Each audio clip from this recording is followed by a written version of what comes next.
They say no man is an island, but Thomas was. For 10 years he had kept the light at St. Jude's Rock, a jagged tooth of granite clawed by the merciless Atlantic. His only companions were the gulls and the endless, churning gray. But one night a new sound bled through the storm. A voice. It was faint at first, a woman's whisper lost in the wind's howl.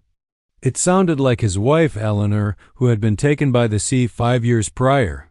He dismissed it as grief, a phantom of a lonely mind.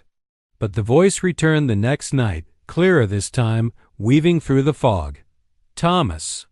I'm so cold. It was her voice, her exact timbre, her gentle plea. He rushed out into the tempest, his lantern cutting a frantic path through the mist. He found nothing but the slick, black rocks and the mocking spray of the waves. The whispers became his nightly ritual. They were no longer just Eleanor. He heard the cries of sailors lost to the reef, the laughter of his childhood friends, the stern warnings of his long-dead father. The voices were a chorus of his past, each one a perfect, chilling echo. He started talking back, shouting into the void, his sanity fraying like an old rope. The logbook entries grew erratic. The echo knows my name, he wrote. It wears the faces of my dead.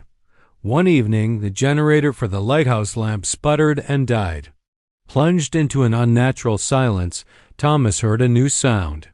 A soft, wet scraping from the floor below. He grabbed a heavy wrench, his knuckles white, and crept down the winding stairs. The scraping grew louder, closer. It wasn't coming from below, but from inside the walls. He reached the base of the tower. The air was thick, heavy with the smell of brine and something else, something ancient and rotten. A shadow detached itself from the far wall. It was tall and impossibly thin, a distorted silhouette that seemed to drink the dim light. It had no features, no form, but from its shifting mass, a voice emerged, crystal clear, right beside his ear. It was his own.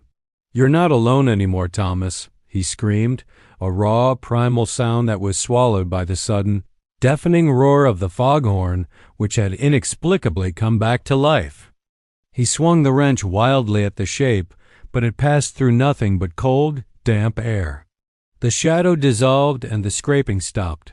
The next morning, the relief boat arrived for their monthly supply drop. The two men found the lighthouse abandoned. The lamp was cold, the logbook left open on a final, spidery entry. I'm going with them.